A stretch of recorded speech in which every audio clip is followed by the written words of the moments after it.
मुझे हमेशा से ही लगता था कि प्रॉब्लम सिर्फ मेरे पास है, दर्द सिर्फ मुझे होता है, टाइम सिर्फ मुझे चाहिए होता है।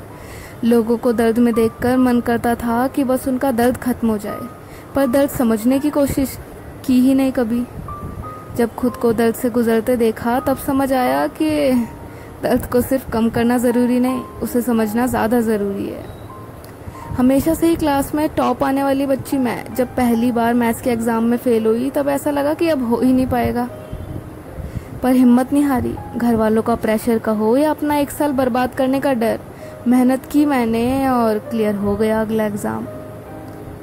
अब तक काफ़ी छोटे मोटे टेस्ट में फ़ेल हो चुकी हूँ और बदकिस्मती से एक साल भी ड्रॉप हुआ था, पर अब बुरा नहीं लगता, किसी की बातों का फ़र्क नहीं पड़ता, बल्कि अगली बार अच्छा करने की हिम्मत मिलती है। एक बात तो समझ आ गई कि फेलियर ज़रूरी है सक्सेस के लिए, पिछली बार से और ज़्यादा अच्छा करने के लिए। कभी क्लास के मॉनिटर, हर काम में पार्टिसिपेट करने वाली मैं जब क्लास का सबसे लीस्ट इंटरेक्टिव बच्चा बनी तब समझ आया कि ज़रूरी नहीं सबके हिस्से का काम खुद करना, वो भी थोड़ी सी अटेंशन और पार के लिए। जितना हल्का खुद को रखोगे उतनी ही शांति से रह पाओगे। बचपन से ही ऐसी फैमिली मिली जिसने कभी किसी चीज़ की कमी महसूस नहीं होने दी। फैमिली प्रॉब्लम्स नाम की चीज़ क्या होती है पता ही नहीं था। जब लोगों को देखा तब समझ आया कि हमारे पास जितना है किसी और के पास तो उतना भी नहीं। ज़्यादा की चाहत बेकार है।